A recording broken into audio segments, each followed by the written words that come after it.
একজন সাধারণ মানুষ পীর হতে কি কি লাগে? পাসপোর্ট সাইজের ছবি, জন্ম নিবন্ধনের কার্ড, চারিত্রিক সনদপত্র, এখন আবার করোনার টিকা লাগে, এগুলো নিয়ে ইবলিসের কাছে জমা দেওয়া লাগবে, বাকি কাম ও দেখে দিবি। বুঝতেছেন না? প্রশ্ন করছে একজন সাধারণ মানুষ কি করলে পীর হতে পারে।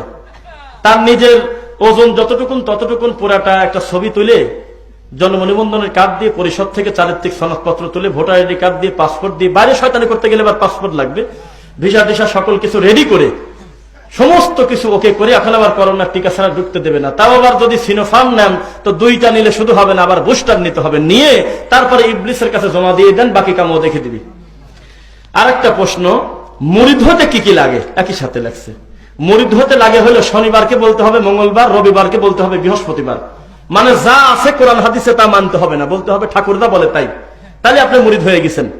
আর বিবেকের আক্কেলের দাঁত ফেলা দেওয়া লাগবে, তাহলে ইনশাল্লাহ মুরিদ হতে পারবেন।